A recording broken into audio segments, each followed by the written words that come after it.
Selamat datang di Kausar Edu.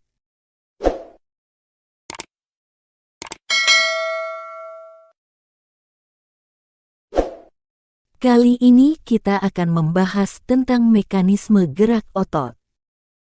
Manusia mempunyai alat gerak aktif yaitu otot. Setiap kita melakukan gerakan, berarti otot kita sedang bekerja. Setiap hari kita selalu bergerak. Misalnya, kita bergerak berjalan menuju ke sekolah, menuju kantor, atau ke tempat lainnya.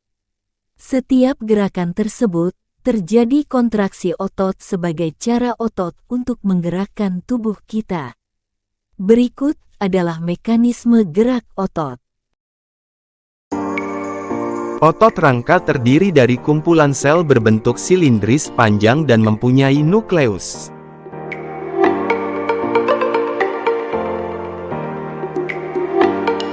Otot rangka akan berkontraksi ketika menerima impuls dari sistem saraf. Impuls atau rangsangan diterima melalui neuromuscular junction.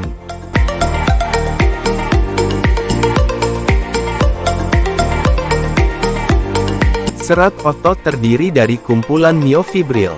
Miofibril mempunyai unit kontraktil yang disebut sarkomer. Sarkomer menyambung dengan sarkomer lainnya sepanjang miofibril. Dalam sarkomer terdapat protein yang tebal dan protein yang tipis, karena itulah otot rangka disebut lurik.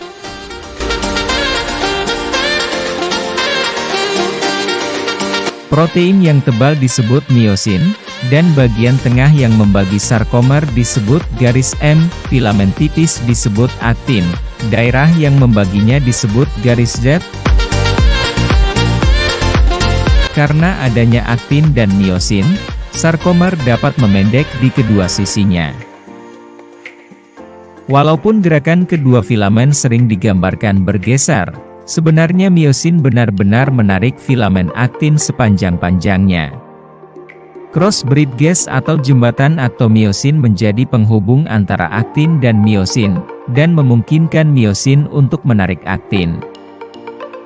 Inilah yang disebut mekanisme kontraksi otot.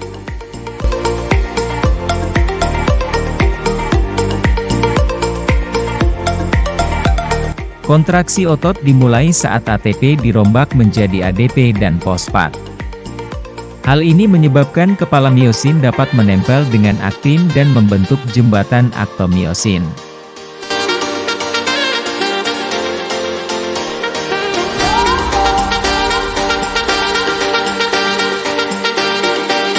Selanjutnya ADP dan fosfat dilepaskan, dan kepala miosin tetap menempel di aktin, sampai datang ATP yang baru dan melepaskan kepala miosin dari aktin.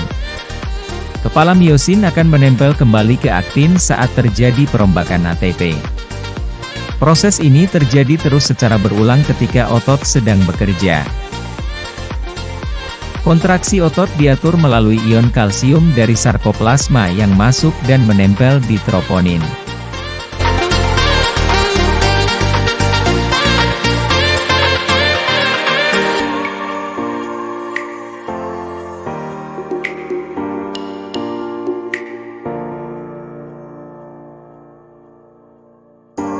Hal ini menyebabkan aktin berubah ke sisi aktif, dan membuat kepala miosin dapat menempel di aktin.